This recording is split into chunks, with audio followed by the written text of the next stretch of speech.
What works for you in terms of leading your company in a conscious way with social values that matter? These issues of social justice, equity, diversity, inclusion, equality, and et cetera are so monumental that in our efforts to right or correct them seem so inadequate.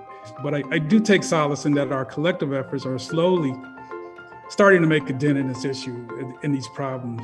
I just try and encourage us always to be making data-based decisions. Not that there's not room for instinct and what your gut is saying, because that's definitely also important. And something that I really am encouraging, my team to really spend their time thinking about is that, no one will draw your boundaries for you, and no one will respect boundaries that you don't respect. So you have to own your boundaries. You have to own your own mental health. It all boils down to people at the end of the day. And what it showed me during these tough times is that if people are treated well, people are treated with respect, if there is a team atmosphere in your organization, you will get rewards. The key is really critical thinking.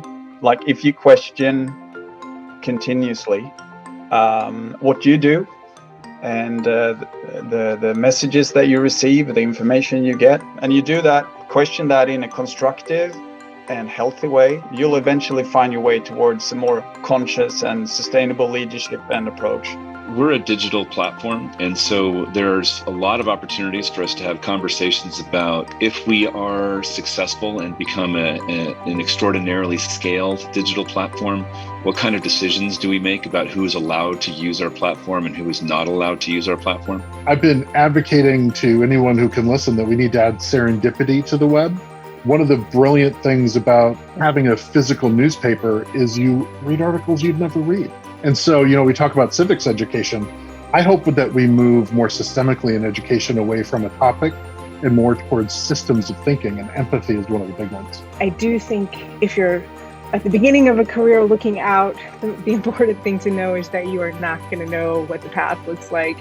And anybody who's trying to plot a direct line from A to B to C to D, miss that vegan power bar detour would be missing out. So breadth of focus and variety and experience and understanding that sometimes the twists in the road are just fine, I think would be my advice.